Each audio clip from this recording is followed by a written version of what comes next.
احمدہ و نصلی علی رسول کریم۔ آج رمضان مبارک کی 8 تاریخ ہے۔ جیسا کہ کل میں نے ان باتوں کا ذکر کیا جن سے روزہ نہیں ٹوٹتا۔ کچھ باتیں اپنے ذہن میں یہ رکھنے جن سے روزہ ٹوٹ جاتا ہے، جیسے حقہ، سگار، سگریٹ، چرس، پان، تمباکو، گٹکا یا پھر پان مسالہ، منہ کو صاف کرنے والا سونف،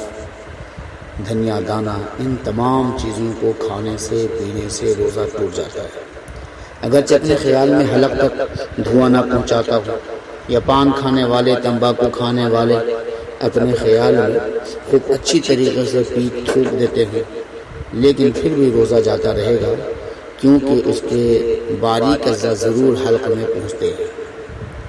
شکر وغیرہ ایسی چیزیں جو منہ میں رکھنے سے گھل جاتی ہیں، منہ میں رکھی اور تھوک نکل گیا اور روزہ جاتا رہا۔ یوں ہی دانتوں کے درمیان کوئی چیز چنے کے برابر یا زیادہ تھی، اسے کھا گیا، یا کم ہی تھی مگر منہ سے نکال کر پھر کھا لی، یا دانتوں سے خون نکل کر حلق سے نیچے اترا، خون تھوک سے زیادہ یا برابر تھا، یا کم تھا مگر اس کا مزہ حلق میں محسوس ہوا، تو ان سب صورتوں میں روزہ جاتا رہا، اور اگر کم تھا اور مزہ بھی محسوس نہ ہوا تو روزہ نہیں لیا۔ روزہ میں دانت اکھڑوایا اور خون نکل کر حلق سے نیچے اترا، اگرچہ سوتے میں ایسا ہوا ہو تو اس سے بھی روزہ جاتا رہا، اس کی قضا واجب ہے۔ شرط یہ ہے کہ خون جو دانت سے نکلتا ہو یا مسوڑے سے نکلتا ہو، اگر وہ زیادہ ہے تو روزہ جاتا رہا، اگر کم ہے تو یہ دیکھا جائے گا کہ اس کا مزہ حلق میں محسوس ہوا یا نہیں۔ اگر محسوس ہوا تو روزہ جاتا رہا، اگر محسوس نہیں ہوا تو روزہ نہیں جاتا۔ مبالغہ کے ساتھ استنجا کیا، یعنی بیت الخلا گئے اور مبالغہ کے ساتھ زور دے کر استنجا کیا، جس کی وجہ سے پانی اندر کو پہنچ گیا، تو اس سے روزہ جاتا رہا۔ اور چاہیے کہ اتنا مبالغہ ہرگز نہ کیا جائے، اس لیے کہ اس سے سخت بیماری کا اندیشہ ہوتا ہے۔ دماغ یا شکم کی جھلی تک زخم ہے، اس میں دوا ڈالی، اگر دماغ یا شکم تک پہنچ گئی تو روزہ جاتا رہا، خواہ وہ دوا تر ہو یا خشک۔ اگر معلوم نہ ہو کہ دماغ یا شکم تک پہنچی یا نہیں اور وہ دوا تر تھی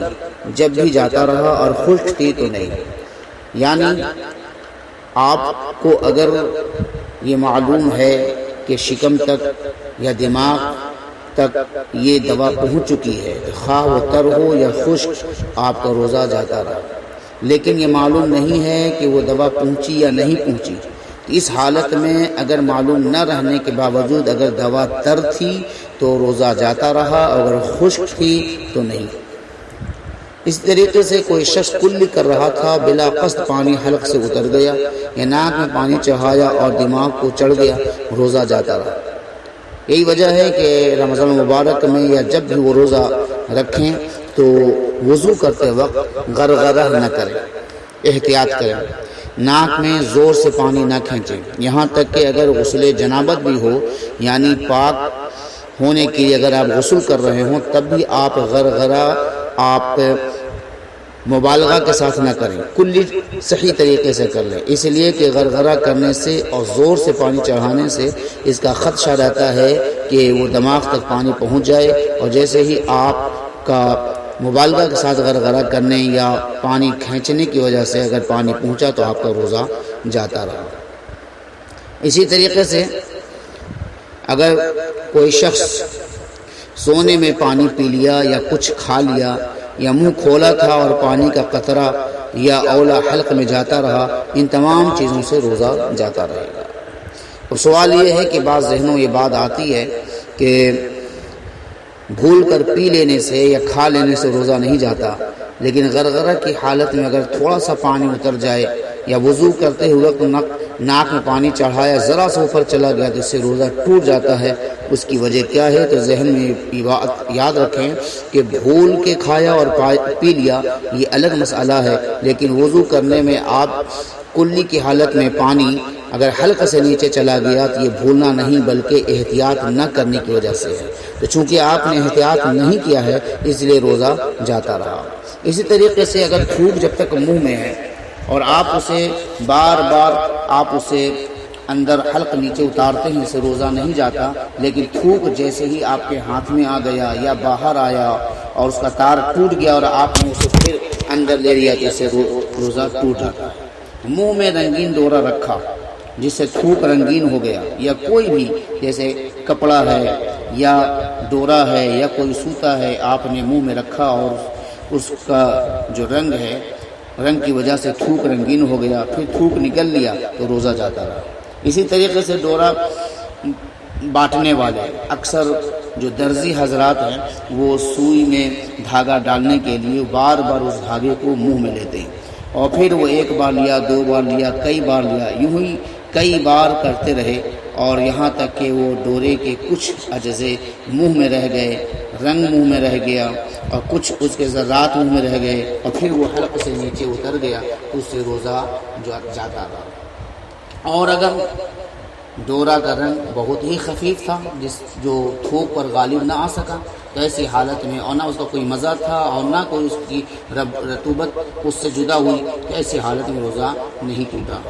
آنسو منہ میں چلا گیا اور نکل لیا تو روزہ جاتا رہا، شرط یہ ہے کہ اس کی نمکینی پورے منہ میں محسوس ہوتی ہو،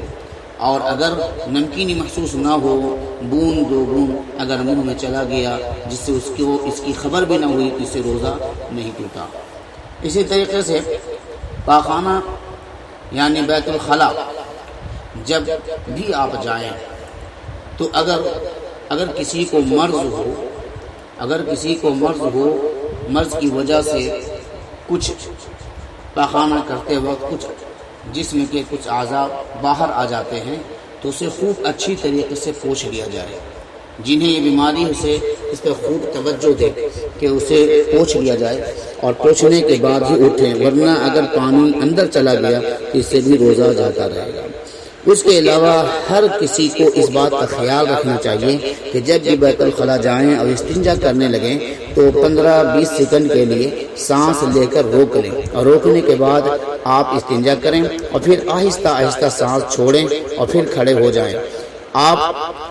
جب آپ ایسا کریں گے تو آپ کو خوب معلوم ہو جائے گا کہ روزے کی حالت میں اسی طریقے سے استنجا کرنا بہتر ہے، ورنہ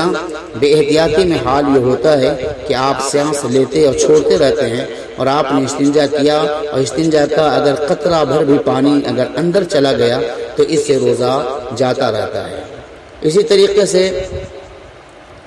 رمضان میں بلا عذر جو شخص اعلانیہ قصداً کھائے یا پیے یا پھر وہ اپنے آپ کو یہ ظاہر کرے کہ ہم روزہ دار نہیں ہیں، تو حکم یہ ہے، شرعی حکم تو یہ ہے کہ اسے قتل کر دیا جائے، لیکن چونکہ یہ اسلامی ممالک نہیں ہے تو ایسی حالت میں ہم اس سے الگ رہیں اور اس سے نفرت کا اظہار ضرور کریں۔ اللہ تبارک و تعالی ہم تمام کو مسائل شرعیہ سیکھنے اور اس پر عمل کرنے کی توفیق رفیق عطا فرمائے۔ صلی اللہ تعالی علی خیر خلقہ محمد وعلی آلہ وصحابہ وازواجہ وذریاتہ واہل بیتہ اجمعین۔